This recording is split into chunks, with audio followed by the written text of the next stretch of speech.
In life is that people are the X factor. They constantly surprise us, both in amazing ways and not so much.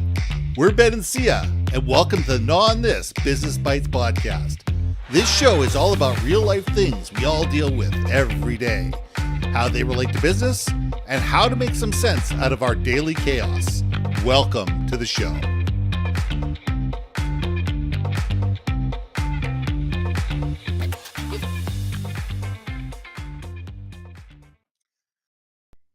Happy birthday, Ben. And welcome to another episode of Gnaw on This Business Bites. My name is Ben and this is Syya. And let's look at it this way. Let's get rid of analysis paralysis. Stop mucking around and let's do something. It is amazing to me how many organizations go from meeting to meeting to meeting to meeting to meeting, do reports, create these big, beautiful binders, and they sit there and collect dust in the corner. They say that 70% of change management initiatives fail. And the reason they fail is because people get caught up in analysis paralysis. They're waiting for this thing to be perfect. They're waiting for the world to be perfect, for this perfect situation, to have the perfect amount of cash, to have the perfect employees, to have the perfect scenario in order to move forward. And guess what? It doesn't happen. It just doesn't happen. The world is continually in flux. We've talked about this before, boys and girls. And we need to move forward. We need to sit there and say, you know what? We're never going to have all the information. We're never going to have a perfect situation. We're never going to be ready. Sometimes we just need to push the button, launch the website, launch the product, hire somebody, fire somebody.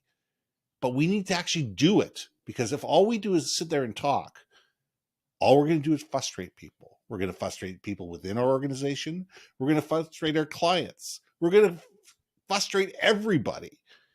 And that leads to mistrust. It leads to disengagement. And it leads to people sitting there going, you know what? I'm going somewhere else. So Syya, let's gnaw on this. Dust in the wind. All we are is dust in the wind. I just had to say that because I know. Look, man. Or at least we're dust on the binder. Exactly. When you said dust on that binder, that song instantly popped in my head. And because there's there's a meaninglessness, right, to a lot of this activity, of life. And what a way to think about this, right? If you're going to analyze things, I understand. If you're not a risk taker, fine. Understand the benefits, the values, the cost if you're going to do something outside the norm, right? I get it. But if it's getting to the point where you just do so much of the research and then do absolutely nothing, then you're no better than when you started. And what a waste of fracking time and energy. Waste of energy. Who wants that? I'm lazy. And money. I am lazy. I do not want to waste my time on things I do not have benefit from or do not get some level of enjoyment. I mean, look, maybe there are some of those analysts that really get off on it or get their excitement out of it. Okay, that's fine, I guess. But no, please. You and I, we help folks create content that's relevant for their business, right? That increases communication in a way that they can adapt it, make a better team work together more cohesively, make your organization more resilient to change. I get it. It is amazing to me how timid people can be at times. Let me ask you this, though. Sure.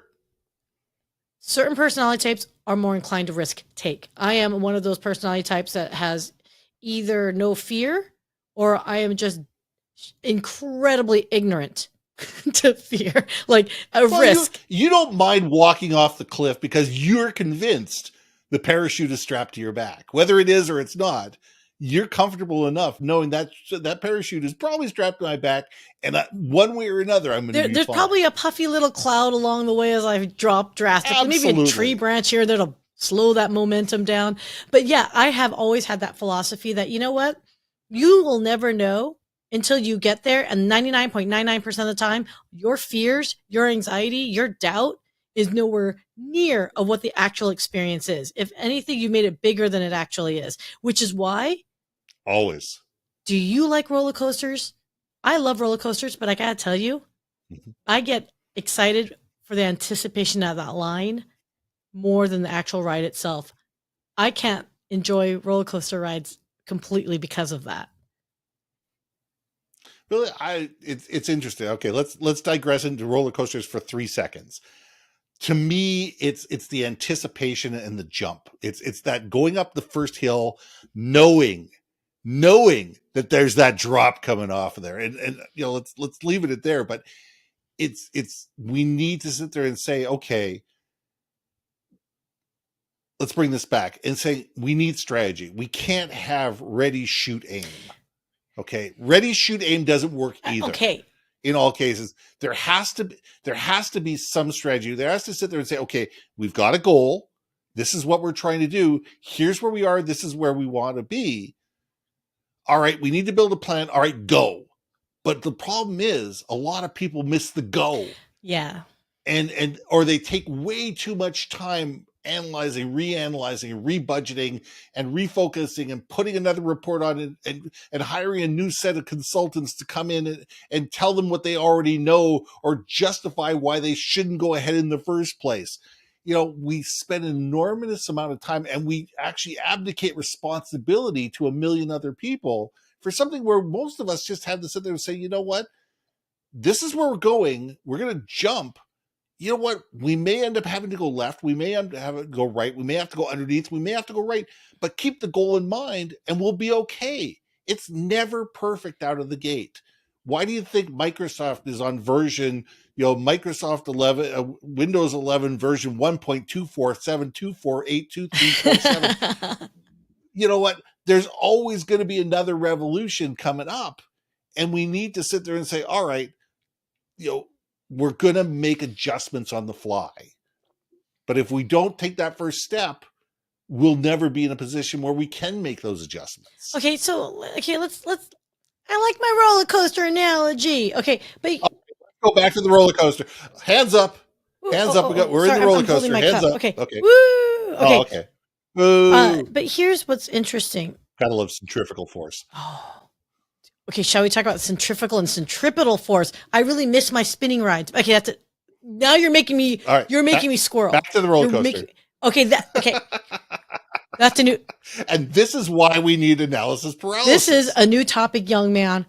Amusement parks and roller coaster rides are centripetal type rides considered roller coaster. Okay, anyway, so here's where my brain's at. Okay.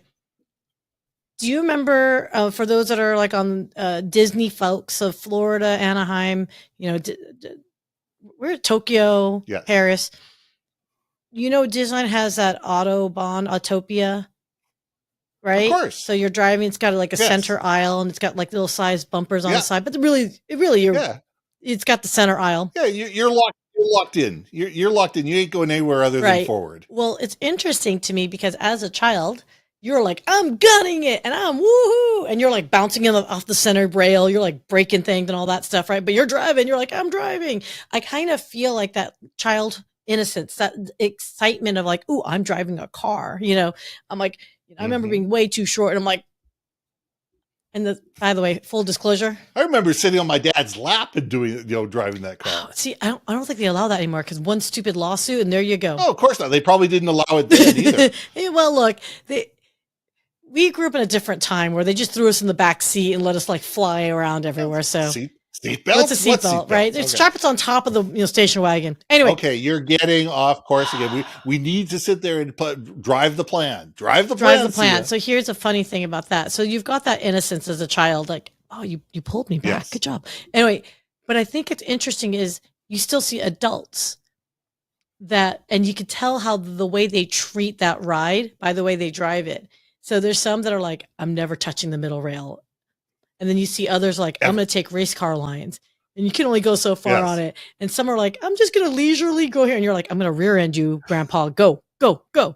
And I think that's personality types. So this feeds into what I'm going to ask you is, what if you're a personality type that's risk averse? How would you address it or communicate that with someone that's like, look, I get it. driving that Autobahn Autopia car sounds like a lot of fun, but it's not my jam. I'm going to go 2 miles an hour and then slow everyone down behind. So how do you nudge them along? I think we need both. I think we need the people that are risk adverse, and we need the people that are, just like you and me, that are sitting there going, okay, jump and then we'll figure it out. And I think those make the best partners. They're going to kill each other at times, but what they're going to do is they're going to play off each other's strengths. And somebody that is completely and absolutely risk adverse probably doesn't own their own company and probably never will. They are going to be in a position where they're going to go work for somebody else. They're going to have a job to do. My job is to be that analyst. My job is to be doing this. You know what? It's somebody else's decision to take what I interpret and do something with it.